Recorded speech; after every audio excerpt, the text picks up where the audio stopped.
Okay, so you just told me that you think that there's some misunderstanding regarding our respective worldviews and such, that my perception of your worldview may be wrong because of communicative mishaps or whatever. Let me begin by just stating, I don't, I don't know specifically what you're referring to at all. Like, I was not under the opinion right now that you and I disagreed about anything, although I'm sure we do.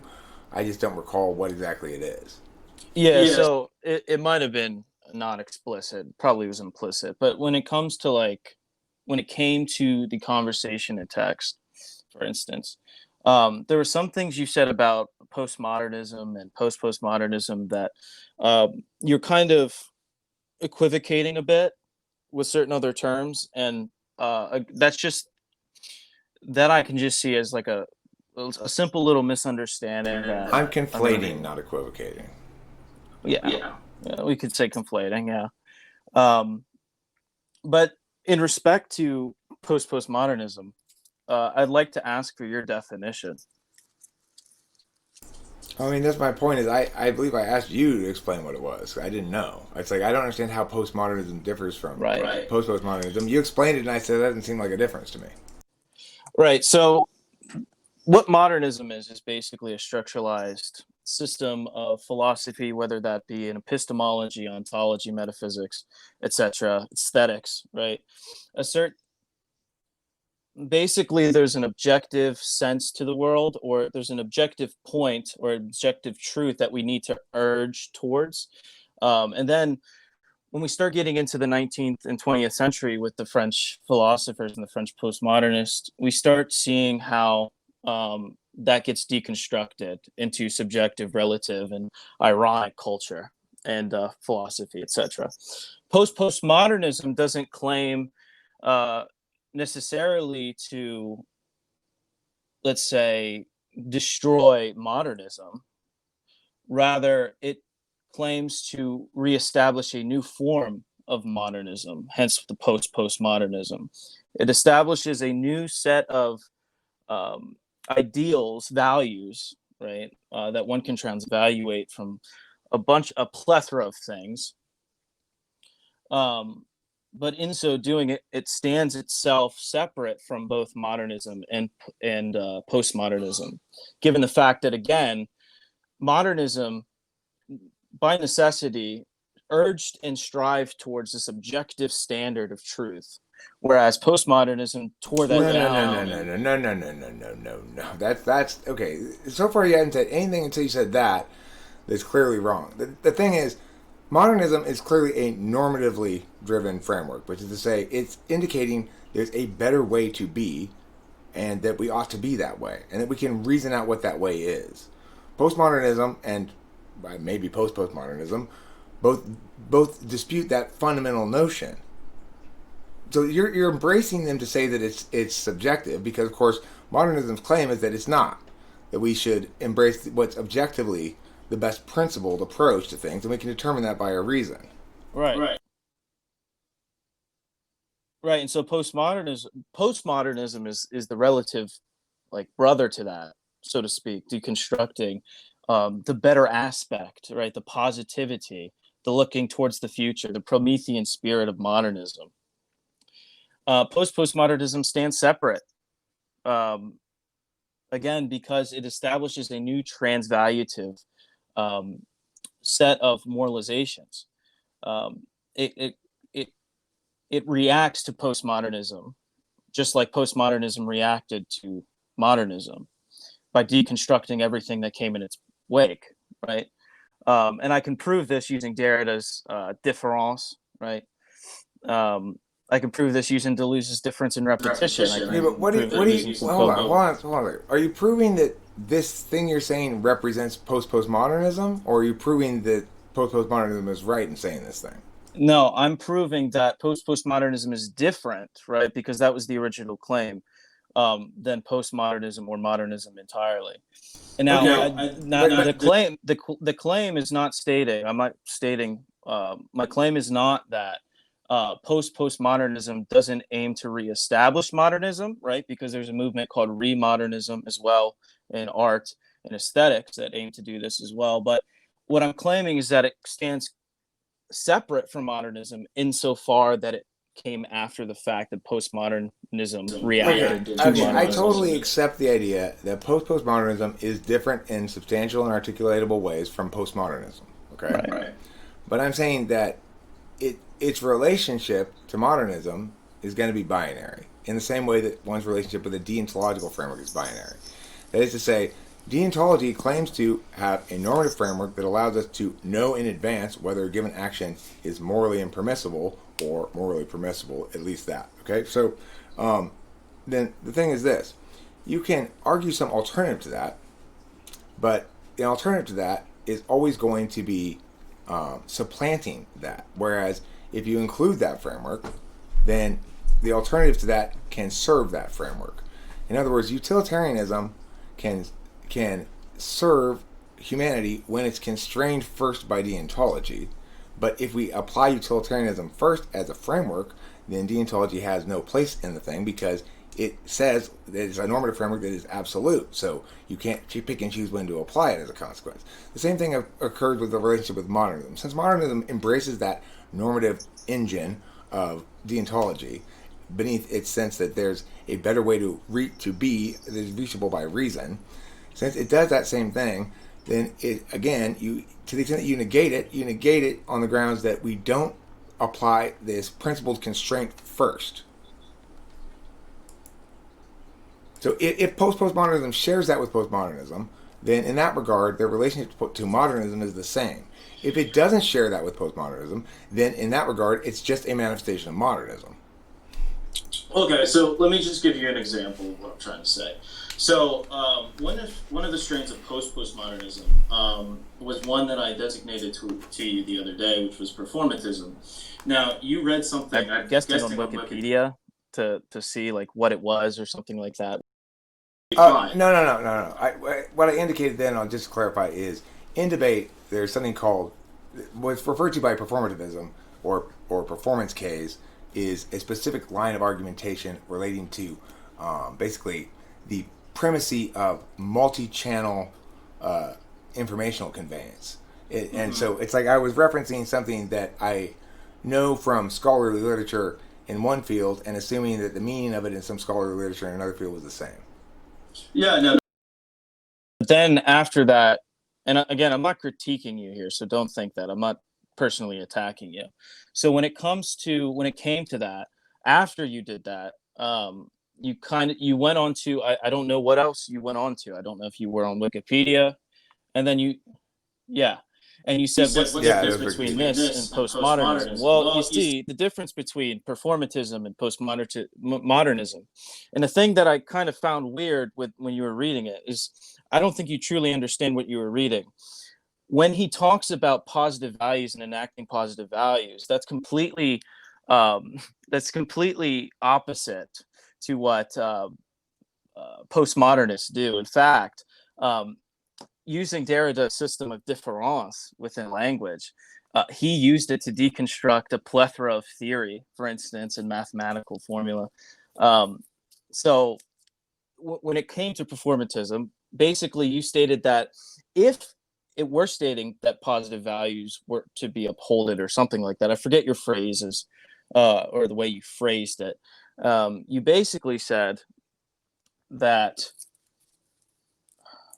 forgive me, give me a second. The gist of it is that either it's an example of modernism or some reimagining of modernism, or it is negationary towards modernism. Right. And that's what I'm trying to get at. You did not say that yesterday or whenever we had this live stream. You said it's kind of like postmodernism in that regard, which that's what I did not agree with. Okay, so in that case, I misunderstood. You were correct that I misunderstood what I was reading, and I misunderstood what you were saying. Because what I was understanding from you was that postmodernism is another alternative to modernism, but instead postmodernism is in fact a return to modernism. So I see, that's the thing too. Like postmodernism is aiming towards when I use the word positive value, I'm using a Nietzschean transvaluative phrase. So like basically creating a new set of moralizations and valuations, right? So basically, so is there a prime limiting principle? What do you mean? I mean, what I'm saying is, does postmodernism embrace that some limiting principles are universal, or does it not? No, it No, it says it says it should be should be, universal. It doesn't say it has to be. And and that's the that's the difference difference because because again, and it uses it tends to like if we start we're talking talking about Hold about on, hold metaphysics, on, hold on, hold on. We got to let's differentiate between the attribution of a status of moral acceptability by a third party versus the the application of that status yourself versus the advocacy adherence to that status. What I'm saying is, it is universally the case that people who apply a given status are correct in adjudicating certain kinds of questions, and that people who apply a given status a different kind of approach in adjudicating the same questions are incorrect because those questions are properly adjudicated by a certain methodologies. So it's not what you're saying, is I'm saying there. Whatever. I don't even remember what I'm responding to at this point. I lost my train of thought on this one, but hopefully you okay. do. So I'll put this into simplistic terms so that the viewers, if they see this, or anybody else sees it, they can understand a little bit better. What I'm basically doing is I'm basically comparing or using certain phrases to describe certain epochs in time. All right, epochs just means a division of time, and that's what I classify modernism, postmodernism, post-postmodernism under is a categorical representation of the epochs they fall into. So, for instance, modernism was prior to the 19th century, right? The 20th century. Postmodernism was relevant to the 19th, 20th century, right? Early 20th century. And then post-postmodernism was everything after which. Now, the problem with postmodernism is that it hasn't been implemented fully within the mainstream. Raoul Eshelman has been trying to prove that it has been, but it's been kind of argued and critiqued. Modernism and postmodernism have been already implemented within the social fabric of reality, right? And so Okay, you're well, not used to. hold on. So remember that you're sort of right that we can see postmodernism having commandeered certain aspects of the public narrative. In other words, it's no longer said that the ends don't justify the means, as it should be. And instead, it's replaced by a virtue of cultural relativism, or a notion that, in fact, there are no universal moral truths, that everybody calculates morality according to their own frame of reference, and that it's somehow colonialist or imperialist for individuals to say that their frame of reference ought to be universalized. So that is one way in which relativism opposes modernism or absolutism in general. The thing is, the reason I tend to view things like this is because all these kind of topics get debated all the time in the Lincoln Douglas debate, and they always break down to the same fundamental questions, which is, are you running some kind of utilitarian framework? It takes a million different forms, or are you running some kind of principled framework? And it's like, and the core argumentational issues play out the same way. So, for example, in debate, I've seen identity politics come and rise and fall as an argumentation approach. It rose in response to the fact that there's a lot of college judges who like that kind of crap, but it's fallen because it loses consistently. In other words, to sustain those arguments requires the person debating to sustain other arguments that run afoul of their core value that they're trying to adjudicate by an inadequate value criterion, namely some sort of utilitarian framework. In other words, if I'm trying to show why this is the right thing to do, and ultimately I'm filtering my calculi through a utilitarian framework, it will never withstand scrutiny because it will always fail to justify foremost on the right approach. If it's not legitimate to do, it doesn't matter how useful it is, we shouldn't do it. So the thing is, all these things, all these complicated approaches, Zizek, Deirdre, all those people, they're cards in debate. That's all they are. And that's all they should be, is cards. In other words, they are the arguments they're making and nothing more. So I want to ask you a question, and this is a very sincere question. It's not me, again, attacking you or anything like that.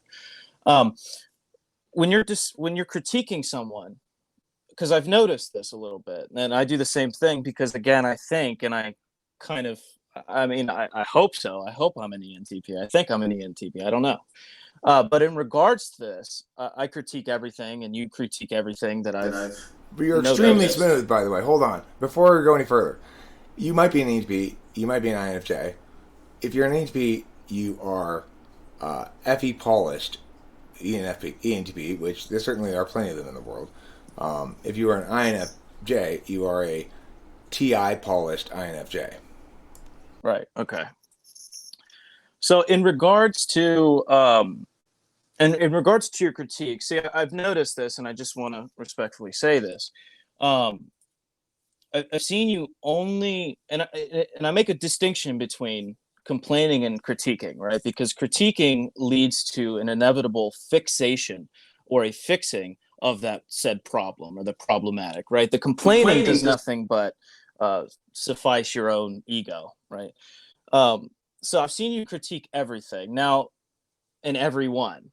I do the same thing. Now, the problem with doing that, though, that I've come to realize is that you lose sight of the little bits and pieces that they do say accurately.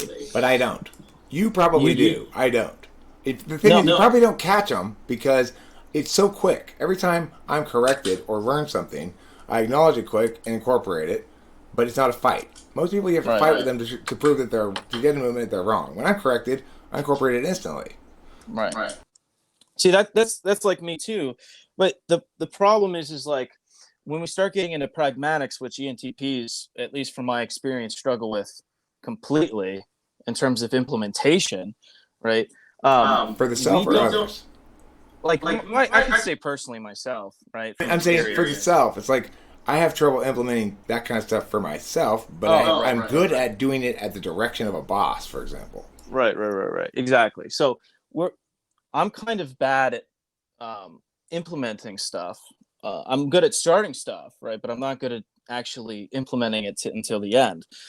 So when it comes to like learning something, I've actually learned how to slow down my pacing in which I'm learning, even though I can pick something up within reading the first couple pages, like the underlying concepts. I've learned to kind of analyze it a little bit more, because if we critique our enemies without reading our enemies, then we don't really know what we're critiquing. We just know what they look like.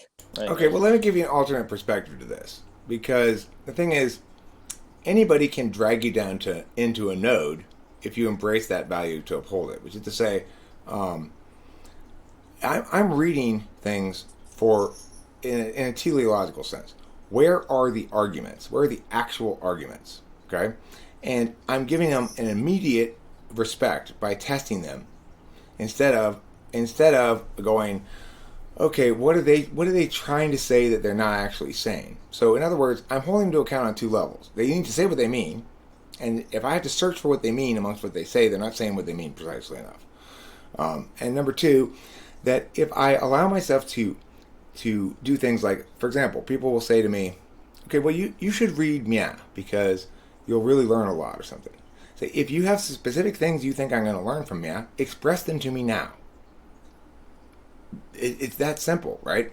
There's no reason to afford to things that are not clear or meaningful in what they're arguing to occupy a large amount of your time, because you have a finite amount of it. You've got to be selective. I can understand that from at least a personal, from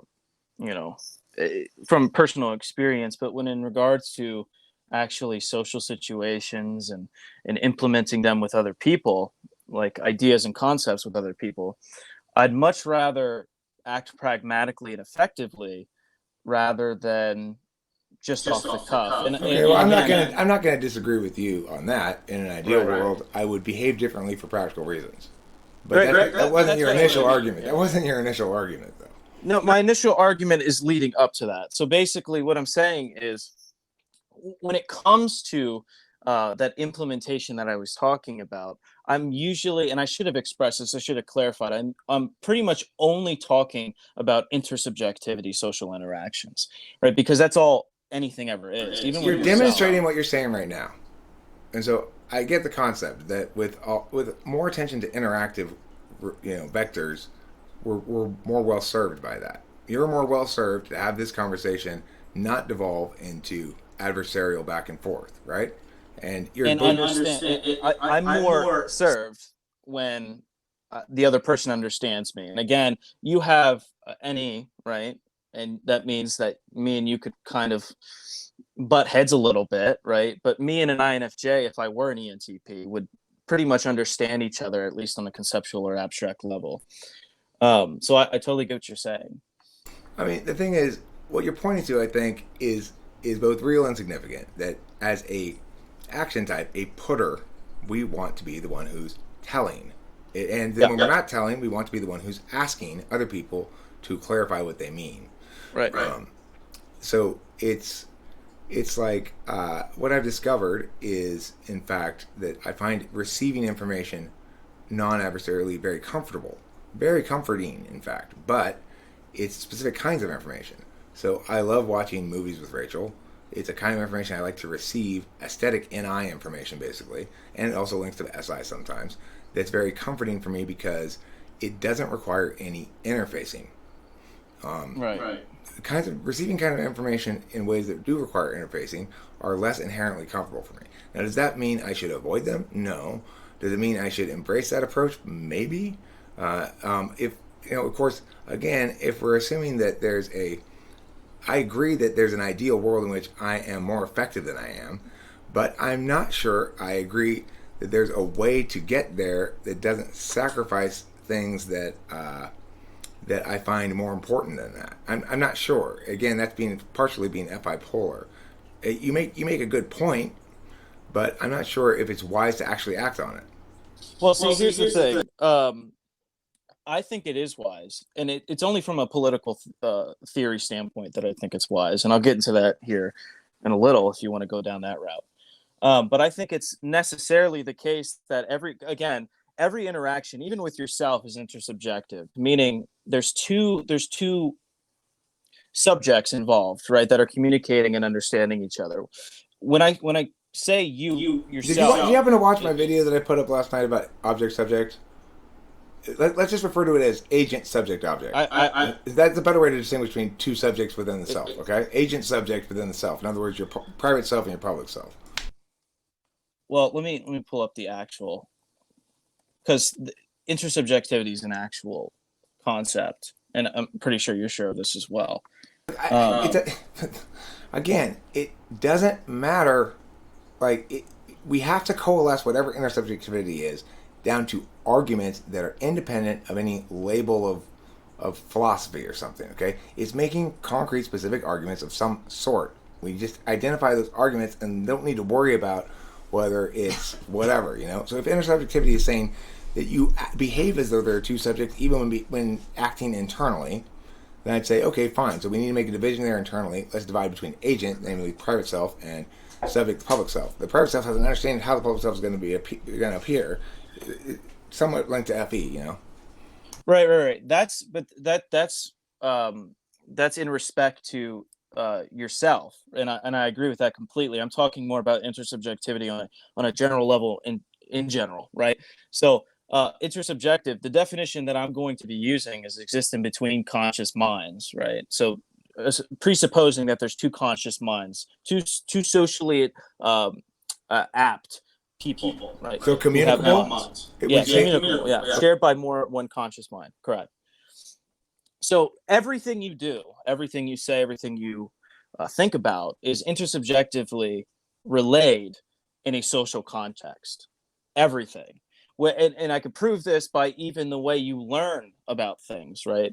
So I can use a testimonial route. I can say, like, for instance, epistemologically, something is the case, not because you came to that conclusion necessarily by yourself, right? But rather because somebody taught you to come to that conclusion. And you could use yourself as a tool to get there, but ultimately the person still teaches you their testimony. That's an oddly arbitrary kind of determinist frame. I mean, the fact that I'm executing a process, it doesn't render the causality of the thing back to where I learned the process from. That's just silly. Well, again, like for instance, if you can provide me an example as to how you don't abide by like testimonialism, that would be much preferred. Like, so for example, um, I know something. I speak English, right? And the only reason I speak English is because I was taught to how to speak English, right? So if you could provide me an example of something that you know that you knew, like a concept for, a word for linguistically or even non-linguistically, um, that you did not learn from something else or someone else, that would be much preferred. I have to go pee. Go pee. Okay. Take your time. No, that's my example. You have to go pee. So, but you just proved my point insofar as you tried to disprove my point. What I'm saying is, once you render something into communicable form, it becomes an object. But it doesn't mean it may be the case that I had to learn how to render that into an object into communicable form by learning language. That's true. But one knows that one has to pee before one speaks. Well, that's kind of where we get into Franklin Merrill Wolf's territory of transcendental consciousness, right? But we're not going to go down that route. The whole point I'm trying to make here is that well, you wanted an example, and I gave you one. Well, that's not an example because you haven't proved anything to me. You just stated that that's the case. You didn't ask me to prove something. You wanted an example of something that I know non-transactionally. I wanted a proof, which is an example of a proof. Yeah. Hey, look.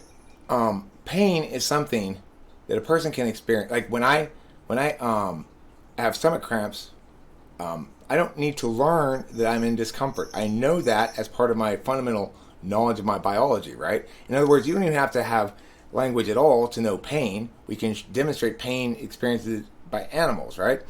So it's not the case that I had to learn from other people how to experience pain. Wait a second. Now we're conflating real quick. No, hold on. I've acknowledged that when we talk about it, we render it into an object. That is communicable, right? But experiencing it is not the same thing as communicating it. So, like for instance, right? You're comparing, right? You're comparing non-syntax related animals to a syntax related animal, which is us, right? And again, I'm saying it's incorrect to say that the taxonomy of knowledge excludes all things that are not learned from other people or other agents, and that's correct. I gave you a perfect example of it. But to prove, just pain does not prove. We can get into this argument as well if you want. How does pain by necessity equal some sort of conscious knowledge that you're trying to prescribe onto it? Because you don't have to learn that you're in pain from another person. That's the criterion you set. Using whether that be linguistic or syntaxical language, yes. Like so to learn to communicate that you're in pain in words that people understand, it's true. That must be learned. But to know one is in pain, how do we define know here? Okay, so if I know I'm in pain, I will act upon it. Obviously, if you have put pain to a baby, human baby, it will cry, right? It's at that point expressing that it's in pain, hoping that its communication will be understood, but it knows it's in pain already to communicate it, right? It does not need somebody to teach it it's in pain. It knows it experientially. Now that is in fact the case. It's not disputable. Well, my epistemological approach is completely different than yours. That's why we're having a disagreement right now. I'm claiming that knowledge necessarily comes from language. A sort of conscious knowledge comes from that. Now, arguing but there's more than one kind of knowledge. Consciousness without an object. But there's more than one kind of knowledge.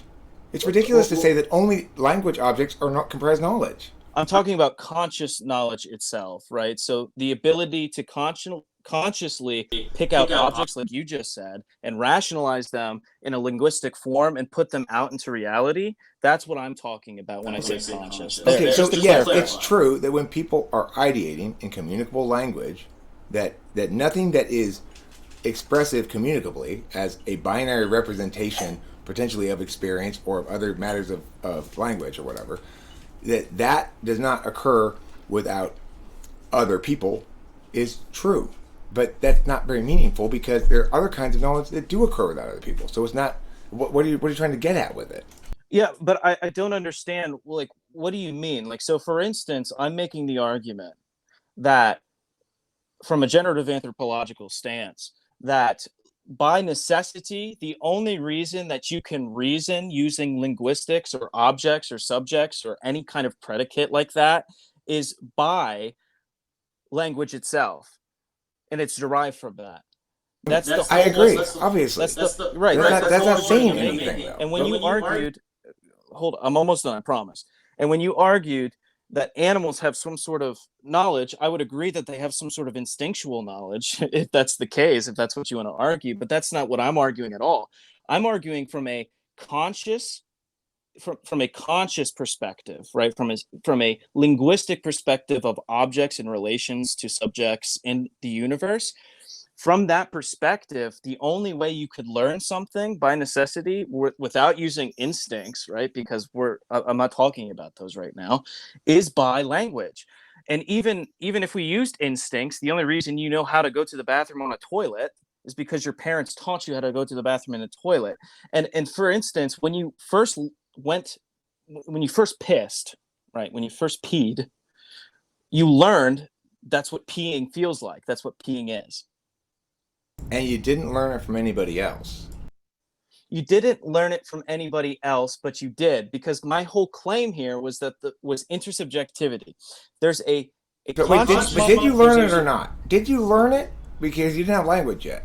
Well, the thing is that you did kind of have language, right? So you had some sort of syntax language being proposed onto you by your parents. If you didn't, there's a problem. We're talking about the first time you peed ever. Yeah, the first time you peed, the only way that you know that you peed was you were not. I'm not making the argument that Okay, I agree with you that retention of knowledge as objects of analysis requires language. That's not, nobody disputes that. Right. So the whole point I was making was of testimonialism, of an epistemological testimonialism, in regards to what you said prior to that. And I made the case that we both have two different epistemological takes, right? I don't think we do. I'm not disagreeing with anything you said so far. You've not said anything that's not observationally so. So why would we disagree? What are we disagreeing about? We were talking about, I believe we were talking about, see, this is my fuck. I lost my train of thought. Okay, well, look, my point is that there are different kinds of knowledge objects.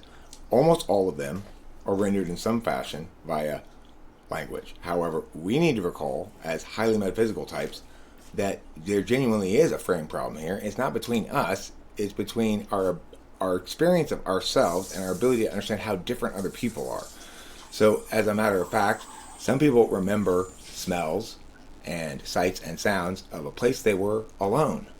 Now, you might say, well, the only reason they know they remember it is because they can label it with language. And I would agree with you that the reason our memories don't start at birth is because memory doesn't occur really as a useful archive of experiences that you can reference until we have language, which is a prerequisite to organizing knowledge objects.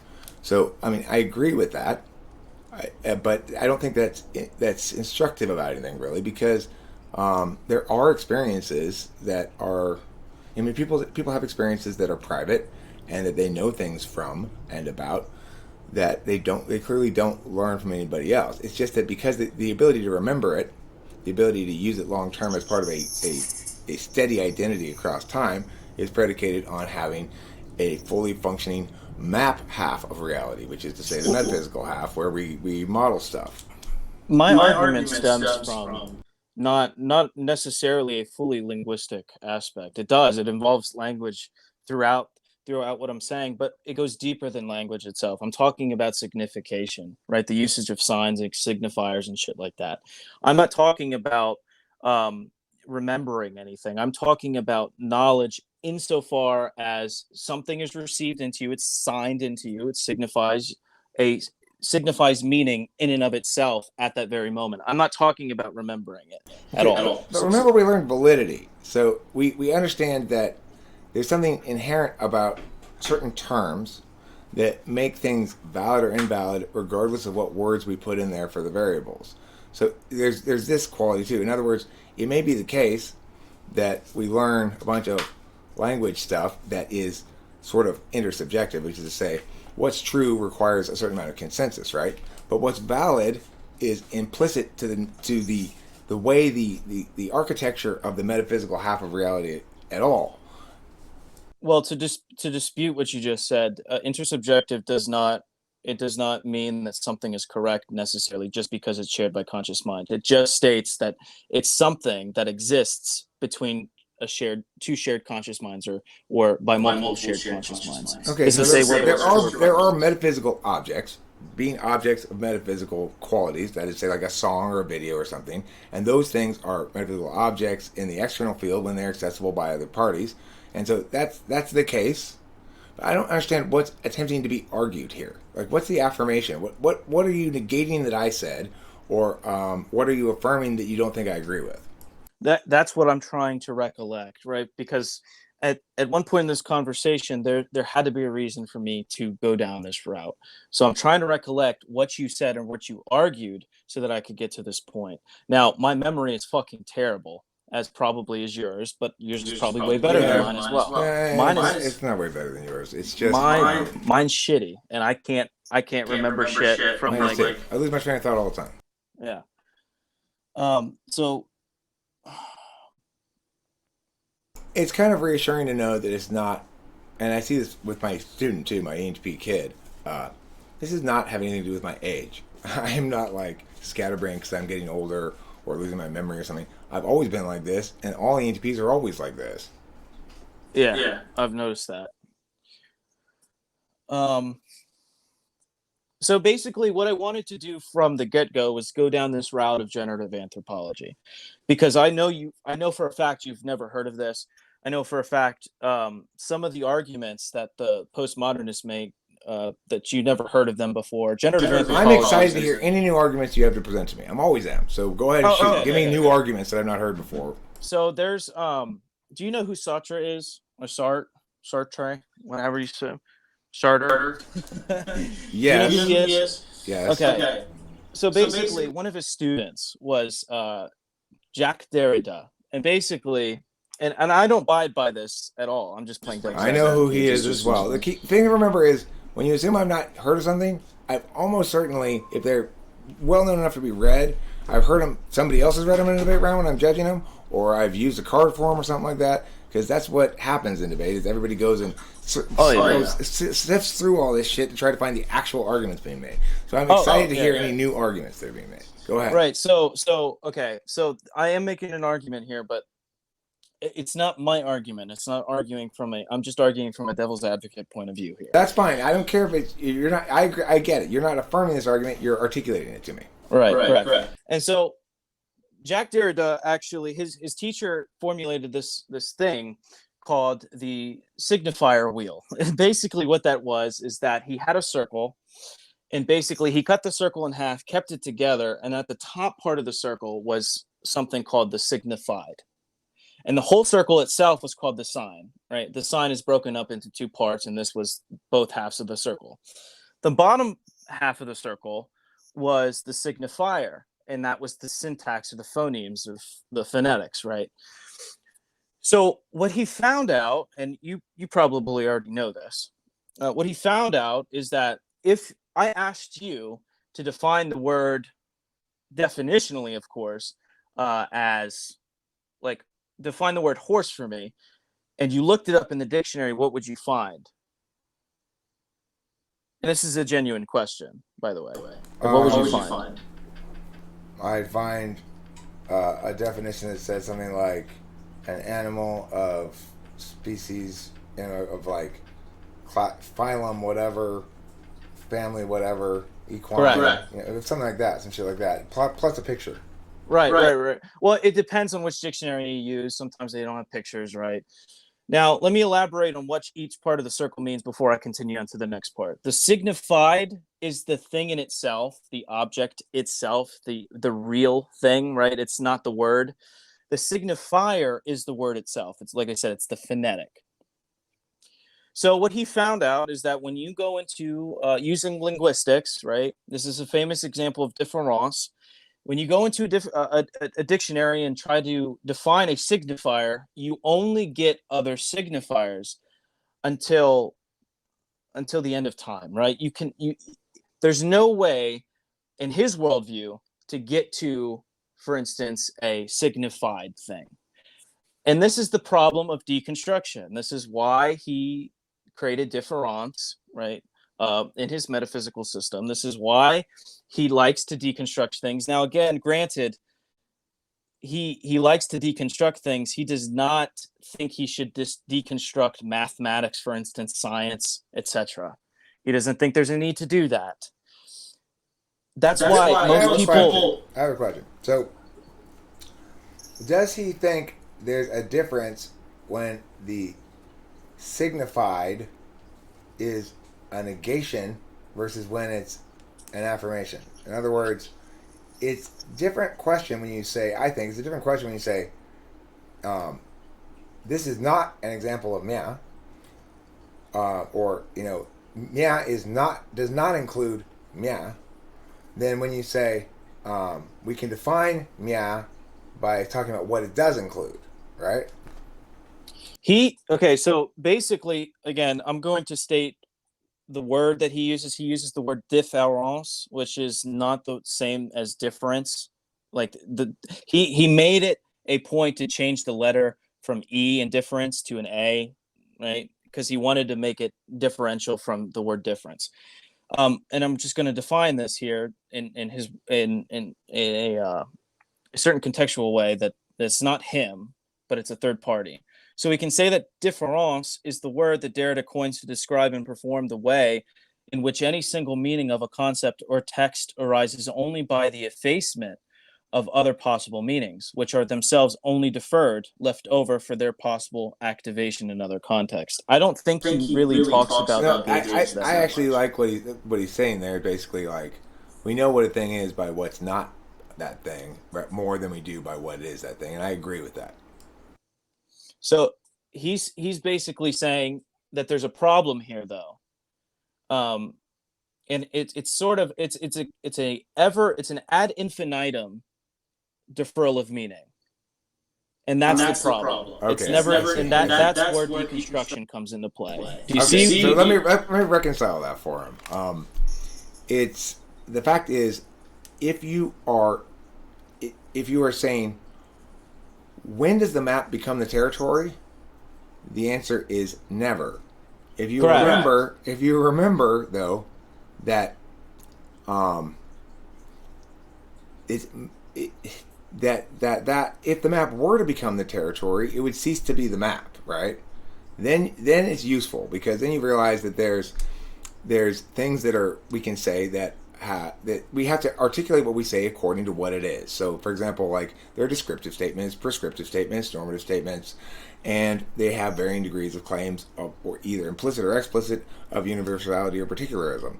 And so we've got to articulate specifically, okay, what is that statement claiming, and how do we determine whether that claim ought to be deemed a status of legitimate, or whether it ought to be something that we act upon, or whether it ought to be something we negate, or whether it ought to be something that we internalize as instructive about ourselves, or whatever else, Right.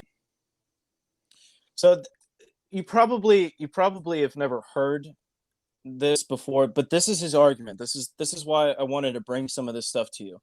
The postmodernists get a bad rap, and the reason they get a bad rap is because, again, a lot of the future postmodernists after these guys, and again, I don't like Derrida. I think he was kind of weird, but it's their pupils that came after them that really destroyed the image of postmodernism in the modern day.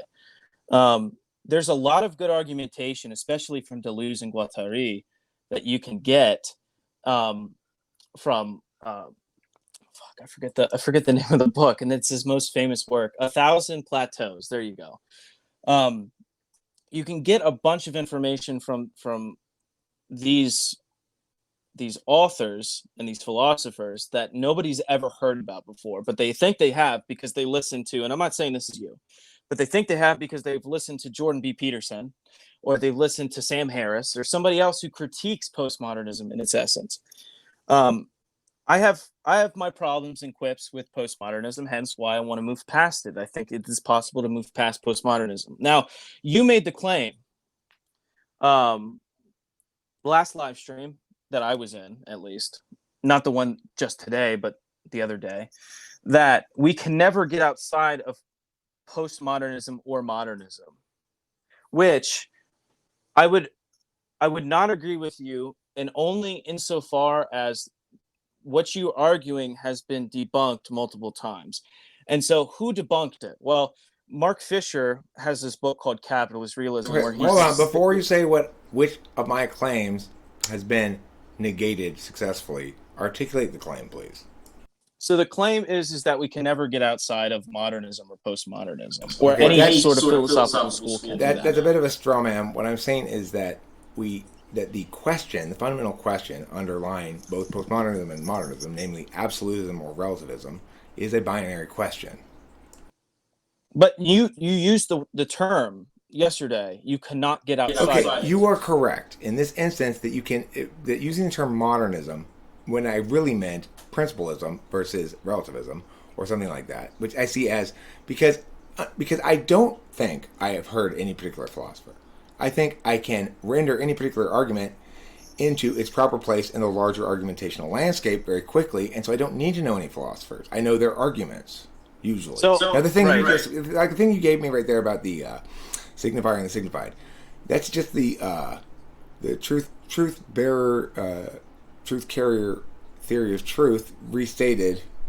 In other words, that there's a reality, and then reasoned out as because you can't confirm that reality without actual physical observation, that somehow meaning is infinitely regressive. But I mean, it's like, it's a twist on an existing theory of truth and deductive work done from that theory of truth that isn't substantiated by the actual logic of the matter. We validate by observation descriptive truths about the physical world. Okay, so from what you just said, I'm guessing you like Kant a lot. You like Aristotle a lot. You like what they argue. Obviously you don't like. You might not like them, but you like their arguments, right? Look, what I'm saying is this: as I am postmodern in the following way. I have a metaframe that incorporates magical thinking framework as legitimate behaviors to engage in that are non-argumentational. So in other words, the key to understanding why we prioritize modernism lies in the fact that when we're communicating about things like postmodernism and modernism presents the only correct approach, namely that we operate according to a constraining principle and a liberative rule or standard. So in other words, the principle is an absolute constraint, but the standard provides discretionary flexibility in execution. That's in fact inherently going to be the only way we can have any normative framework that's not, because like utilitarianism doesn't provide any normative guidance beforehand that is guaranteed to be correct. So in fact, it doesn't allow you any meaningful way except for varying sort of fudgy kind of spinny things. Now I'm not saying Kant's right, because of course, as a matter of fact, there are plenty of instances where we ought to prioritize boundary preservation over the categorical imperative. Even Kant himself acknowledges that in circumstances where there's mandatory cooperation, you're going to have a modified categorical imperative. So I'm opposed to totalizing worldview of any sort. In other words, any totalizing dogma, while recognizing that included in that is a constraint. There's nothing totalizing about a constraint that says that things have to be basically legitimate before you undertake them. There's nothing wrong with breaking the normative question into two aspects, namely the positive indication and the negative prohibition. But you can't think that everything is subject to that, because, like, as president, I'm going to have to apply a generalized frame of reference that incorporates competing interests, right? And that's not a deontological frame of reference. So what I'm saying is, when we're communicating about it, though, what ought we affirm? There is one set of right answers when we are talking about how we're going to behave, there's another set of right answers. Well, basically, what I'm trying to get at with talking about modernism, postmodernism in these terms, is again, I'm usually referring to them in epochal statements. Basically, this happens in this point of time, and this happens in this point of time. We are moving past, again, the age of modernism. We're moving past the age of postmodernism, and we're moving even past the age of postmodernism and posthumanism. We're getting to the age of hypermodernity, to be completely honest with you. But that still doesn't, I'm not arguing of the case of whether one is right or wrong. Right? I'm not arguing. I am. I'm arguing the fact that I'm making that claim, though. I'm making that claim, though, that in fact, a moral course of action applies a principled modernist-esque calculus first. Well, see, you define modernism as a principled approach to epistemology and metaphysics. Is that correct? I apply it as the primacy of processes of reasoning and objectivity, providing the guidance rather than equivalencies, like in postmodernism, where these cultures are equivalent or whatever as agents, therefore their communicative and behavioral aspects aren't subject to universalist critiques. That's just plain wrong. Right. So you're arguing, at least in terms of like an absolutist framework. Would that be like in terms of comparing to modernism? On the negative side of the moral equation, a moral framework is always going to be a communicated object of analysis, and I'm saying that we serve the good when we communicate about the moral through this universal moral framework, because it's the only way to be correct about it, actually. Like, in other words, for everybody to enjoy the same legitimacy as moral agents, we have to apply a negative calculus about what we can do, and a positive calculus about what we ought to do. That there's no universal positive calculus, so that's where in comes a magical thinking frame. That's where my magical thinking frame comes in. I know what I can't do, logically, reasonably, rationally. I need some sort of magical thinking frame to know what I ought to do. So I want to move this because I get your point. I want to move this a little bit in the direction of, let's say, politics and political theory. I've been having this question for a while. I don't know if you've answered it on previous streams or not. Would you consider yourself to be libertarian minded by any chance? My stock answer to that is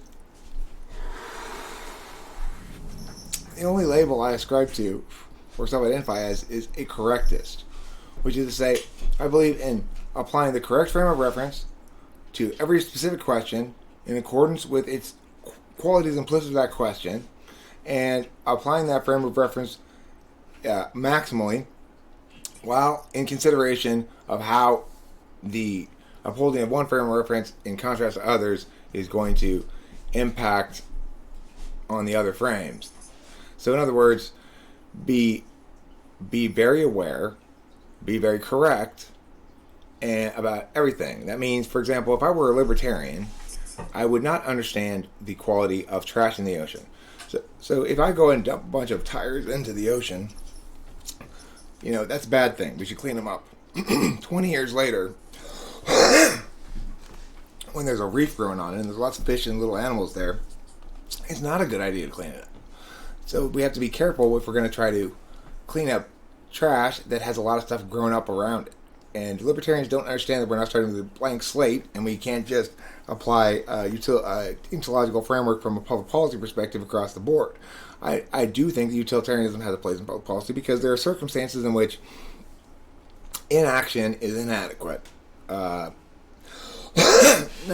if we take that too far, we end up with things like COVID, where action is justified because of ignorance and because of wildly overblown fear.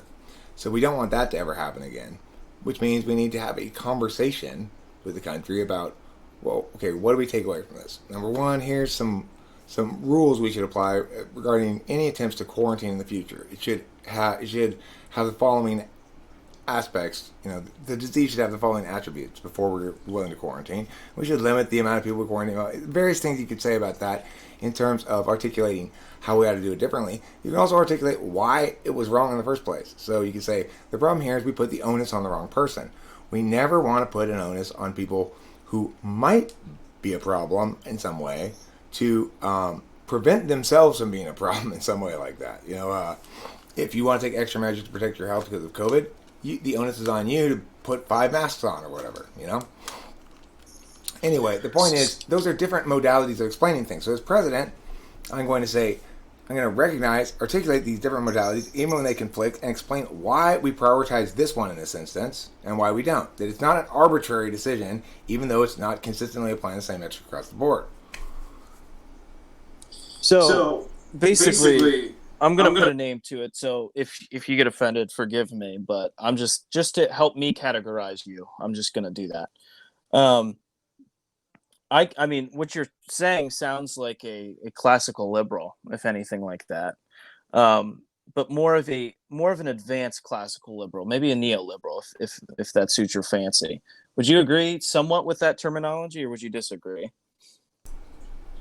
No, I mean, I don't. What do you mean by neoliberal or liberal? What makes them distinct from?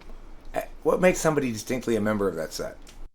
So basically, what a neoliberal is that I like to generalize people, right? That's what I like to do, and why I like to do it, because it's fun, right? Whenever I'm at a fucking feminist rally, I scream at them, right? Go to hell, feminist women, I don't care, right? But when it comes to generalizing neoliberals, basically neoliberals are what we have right now in place. The state, the ideology of the state. We're casually moving away from neoliberalism. No. The notion that I'd be close to a neoliberal is insane. You're presuming that I favor, a certain. You're presuming because I understand that being president is a specific job that deals with realities in some regard, that I take a neoliberal approach towards anything like either foreign policy or big government or anything like that is insane. I'm taking a correctist approach. So for example, a libertarian would say, well, we should legalize or decriminalize drugs at the federal level. What I say is the Attorney General should work with the president in the courts to ensure that case law changes to make it such that correctly drug enforcement is not part of the appropriate purview of the federal government, and the matter returns to the states. Well, what's your opinion on what the states should do with it, Eric? It's not my job to have an opinion as president on that. That's their business, not mine. My opinion is that it's their business, not mine. So you see, you want to assume there's an ideological bent behind everything. I'm a correctist. Well, see, here's the thing. I think in terms of, I like to categorize people into, like, again, generalizations. And so what you said to me about organization in respect to correctiveness kind of sounds to me like a form of liberalism, but it's not necessarily a free market capitalist form of liberalism, but rather it's a relativistic, pragmatic approach to liberalism. Maybe pragmatic liberalism, I don't know, but well, remember, it's acknowledging that once you get past the first principled constraint consideration, then you're dealing with a matter of that is not necessarily non-objective, namely what one ought to do. So, that doesn't make me neolib. It doesn't make me anything except actually correct about the nature of both moral agency, reality, and my circumstance. Right, but then you run into the problem of correctiveness. So again, how would you define, how can you determine how can you determine what is correct in respect to the whole, right? As an individual, how can you determine what's correct and without any sovereignty, right? Because again, I'll tell you how I determine what's correct. It's pretty simple. I am constantly on the lookout for when other people are right and I'm wrong. So what that means is if I'm constantly searching for the correctest thing, independent of its location, and I'm constantly searching for reasons to excise the incorrect thing from my current acquisition of things, then it doesn't really matter if I'm always correct. What matters is that I'm most correct. So, in other words, we have to frame it in reality as well. I'm a correctivist or a correctist in the sense that what that means is I am subject to correction, which means I'm hoping to be correctly corrected, but I'm also correct about how to determine whether something's correct. And that means sometimes I'm going to have to acknowledge it's not reducible. Sometimes it's a holistic factor, and that means I'm going to have to acknowledge that there's some arbitrariness or at least indefensibility to it that I can't justify a given decision by a certain mechanism. If so, though, hold on. If so, and I make that point, you can prove me wrong by pointing out, indeed, that there is a better way to do this that does involve a concrete mechanism, and I should apply that. Well, then I'll adopt that approach. If you're right, the good news is for the American people is that I'm going to adjudicate each of those questions actually on its merits without any consideration at all for what I want to be so.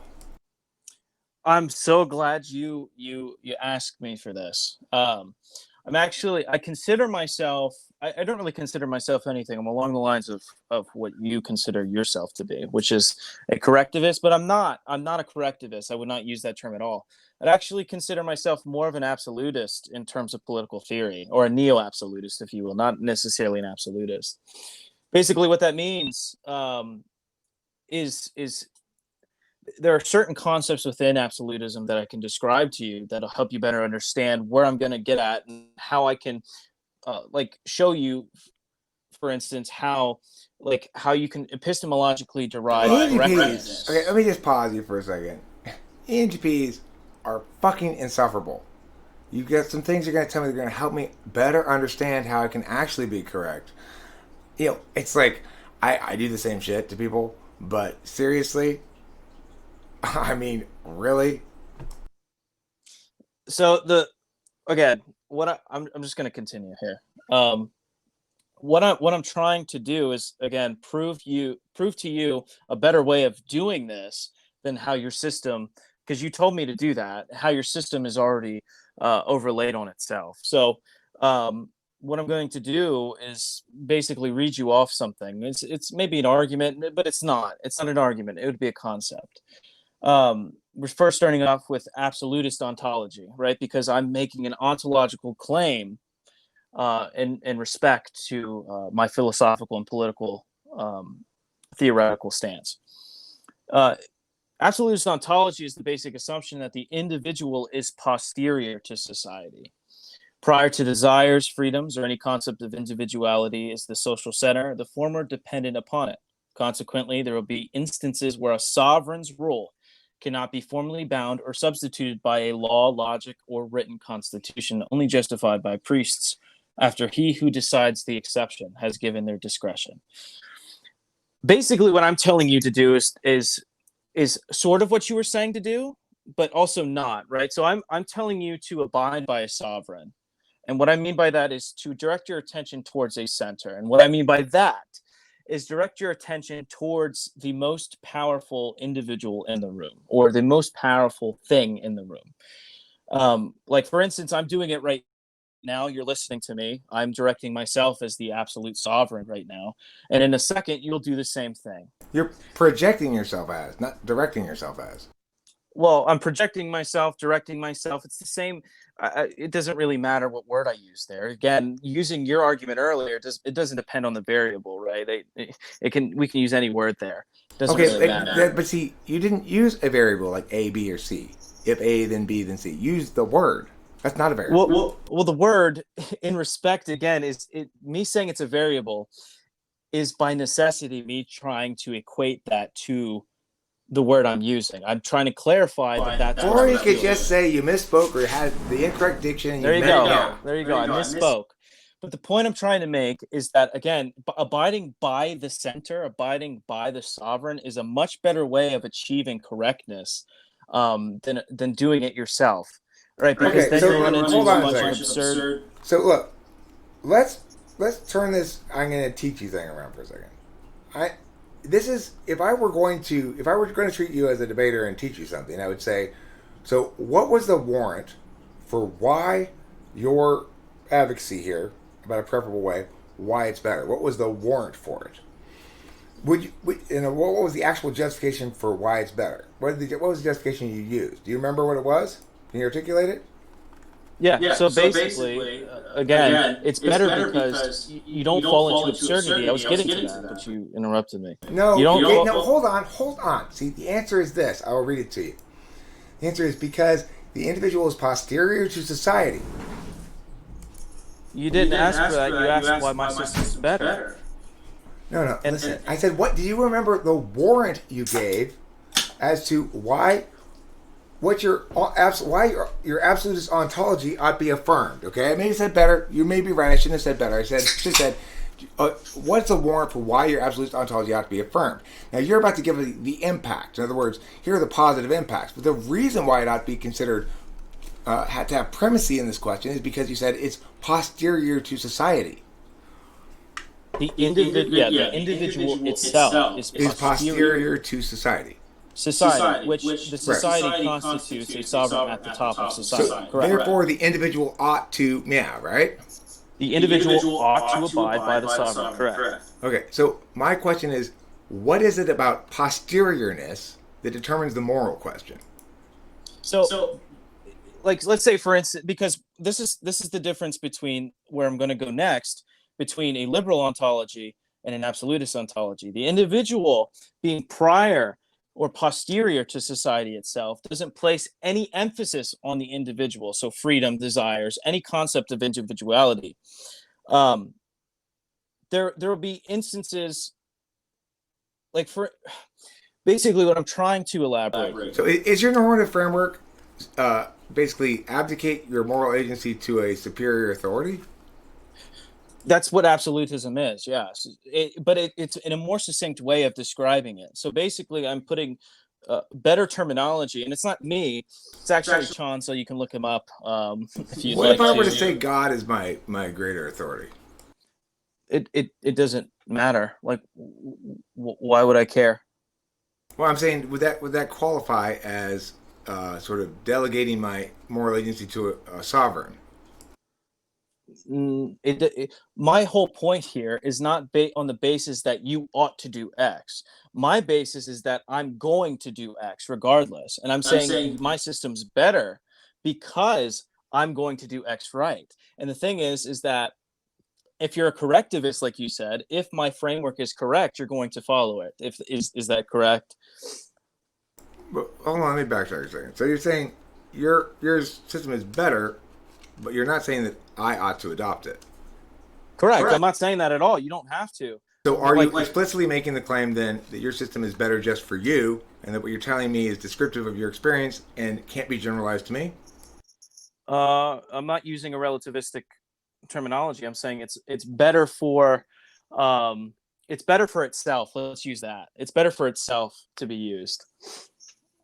Right. It's better for itself. Right. It can be relativistically better for me. Hold on, better for itself. So you're saying this process you use to approach these questions is better for the process?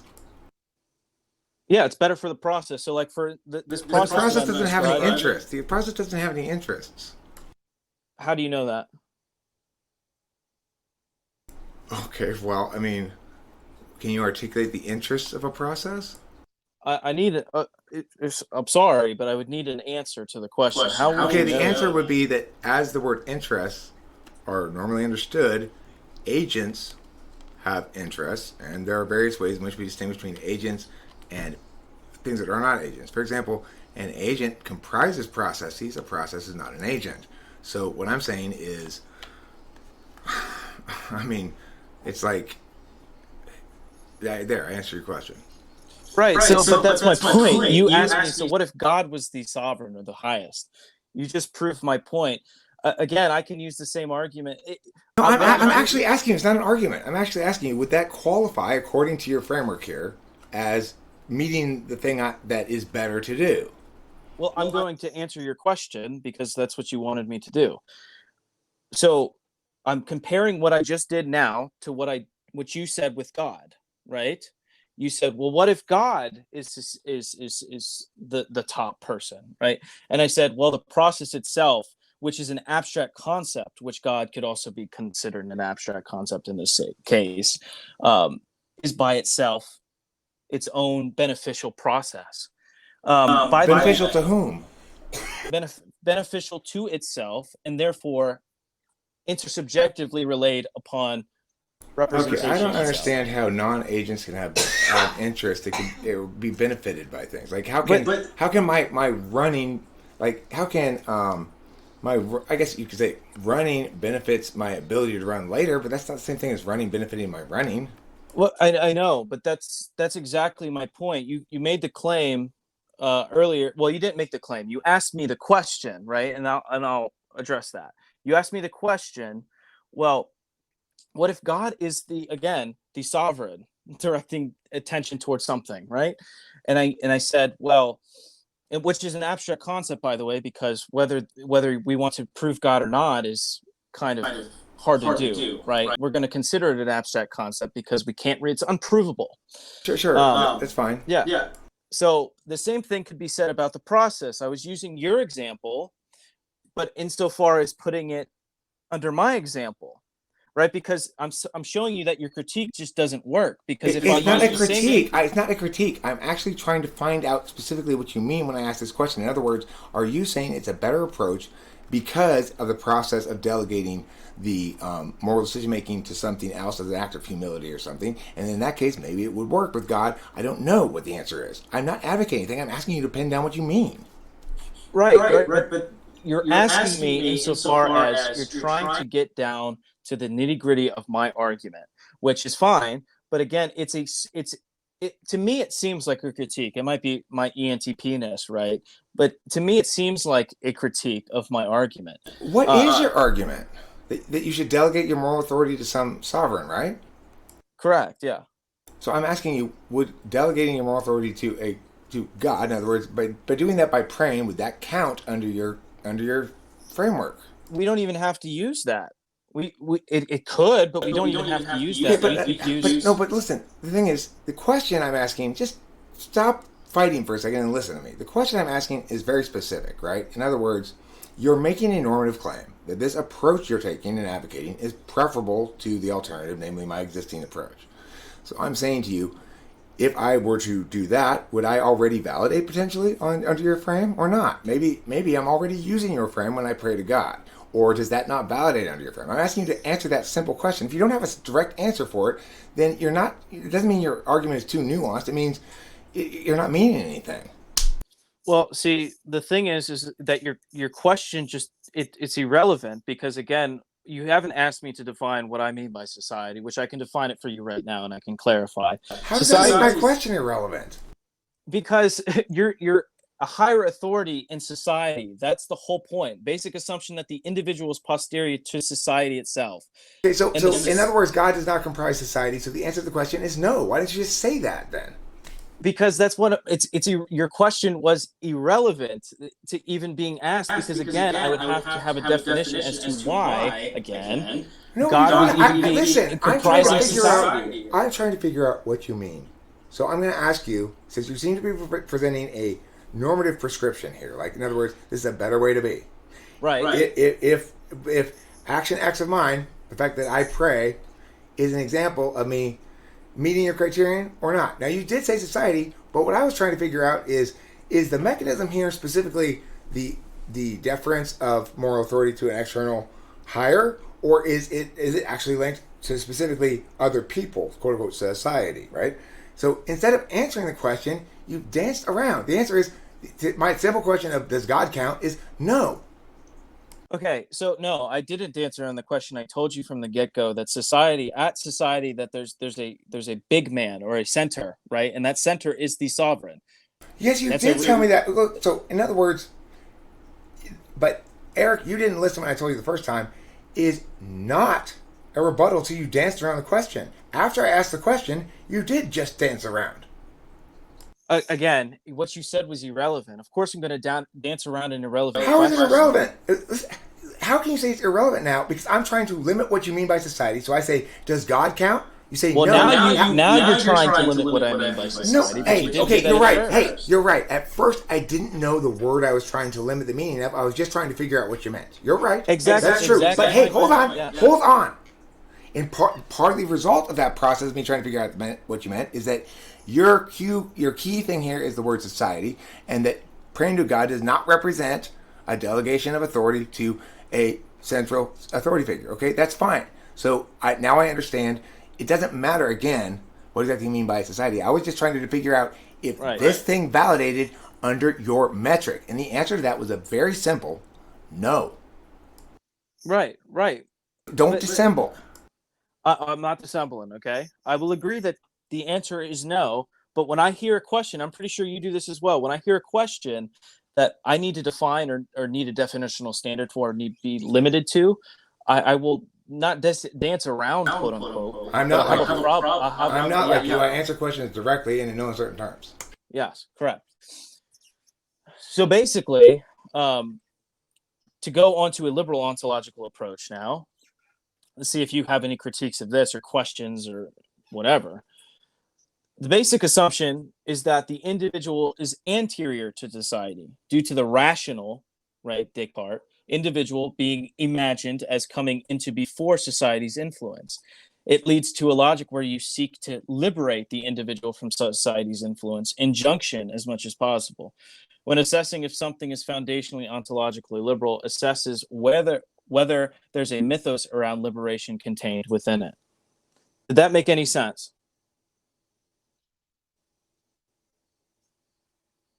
Sure. I mean, I understand what he's saying. Do you want me to answer it or just acknowledge that I understand what's being said there?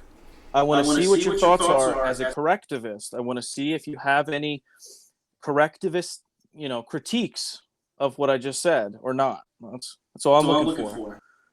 Well, I would say that the core sort of ideational engine of the question is one predicated around ownership. So, in other words, the question of moral agency is about who owns an individual, who has claim to them on varying degrees. Now, we could define ownership as exclusive right to destroy, or because that's basically one way to define it. You could define it in different ways as well, but the point is, you can't address these questions of normative prescription without addressing the question of ownership meaningfully. Even those utilitarian sort of arguments that say we ought defer to the sovereign by and large. In other words, it's reasonable to say that there's a positive moral indication towards following the law when it's not explicitly unjust. So, in other words, there are certain laws that you could say that one has a moral obligation to not uphold. Even you could make the argument anyway. I don't know if you could win that argument or not, but the point is that it's perfectly reasonable to say that by and large it's a good idea to conform to the social mores, laws, and stuff for a variety of reasons. That it's a good heuristic, right? But it can't operate as a normative determinant because it is just a heuristic. Okay. So I agree with you to a certain extent that basically what is being said here is based around ownership, but it's also actually it's more ingrained within a metaphysical approach, not only of ownership, but of ontological being in and of itself. Right. So an individual sees himself as an individual with a liberal ontology, and he seeks to liberate his being from being undermined by a structure that is keeping him down. I would say I would argue that individual ontology is basically the viewing of oneself in varying degrees of framed by a teleology. In other words, am I an absolute value in and of myself experientially? Am I an absolute value in and of myself because of what I do and make? Or am I an instrumental value in and of myself like that? That's how people tend to understand themselves. For those who have an interfacey kind of approach, they might say, my value is determined, or myself, my identity is determined by my utility to the group or my utility to other people or something like that. And that kind of person is what makes possible things like North Korea to spiral into a clusterfuck of nightmare that it is. Yeah. So you know how you said that there's two types of approach to when it comes to, I believe you said epistemology, but I could be wrong, or metaphysics. You said one is a principled approach to epistemology or metaphysics, and the other one is, like you said, I think a utilitarian approach. Is that correct? Yeah, interested and disinterested, or disinterested and interested, another way to put it. Right. So here, this is actually where I designate a binary distinction as the same way you do. I think, politically speaking, you can only be one of two things. You can only be an absolutist using an absolutist ontology frame, or you could be an anarchistic or liberal ontological frame user. There's no in between. I disagree, and here's why. Because you're extracting from the reality of the individual. Indeed, if you were to articulate communicatively, on some grounds you're correct, that you can only really describe somebody as an absolutist if they insist that they always uphold the principle, regardless of the circumstances. And if they don't, then they are not an absolutist, and there's nothing else to be said about it, right? From a communicative sort of status perspective, I agree with you. But I would also say that you're ignoring sort of the development of individuals. So people go through pre-rational, non-rational, rational phases if they're rationalists. If they're not rationalists, they go through their version of, pre-rational, then they go through their version of rational, whatever that is, and then they go through their realization of the non-rational. So the thing is, there's an additional stage though after that, which is meta-rational, which is, say, a rationalist who manages to construct a metaframe that accommodates the failure of any totalizing communicative map to adequately handle the nuanced fluidity of reality. So that's a fact. There's no dogma, no rule, no principle that actually can be totalized as an operating procedure in reality without making some poor choices in the process. So as a consequence, taking on a duty of some sort, like being president, requires one to acknowledge that you're going to have to act more than would be ideal necessarily under any given principle framework, and that you're going to have to find some way to reconcile that within a larger metaframe without being violatory, at least to the spirit of it, and without being entirely arbitrary, which means you're going to have to justify within that frame the movement away from that frame as a justification, which of course puts you at risk of saying people going like you turn yourself. But what are you going to do? That's reality, Yeah, no, I totally agree with you. Like, for instance, you can move from an irrational position such as liberal ontology, and then you can evolve into an absolutist ontological approach. That's not what I'm saying. What I'm saying, and you can continue to grow beyond that into a meta-rational approach that recognizes the need to reconcile the two frames. But anyway, I'm out of cigarettes. I gotta go. I know that's a self-serving ending spot, but I've been out of cigarettes for a while, and I gotta go more cigarettes. This has been a good conversation. It's a long enough video. I'm sure people are going to respond positively to it. You do a vastly better job than most ENTPs of being. You're much less abrasively douchey than most, although it comes out occasionally. You are less obviously and in your face, brazenly arrogant and dickish, which although it still comes out occasionally. You're probably less so than me. You're more successfully managing the FE, although as the conversation went on, the FE started to drop into FE strikes, where Okay, so just so you understand more clearly and I brighten your ignorance with the sunshine of my wisdom, that kind of shit that we do, you know?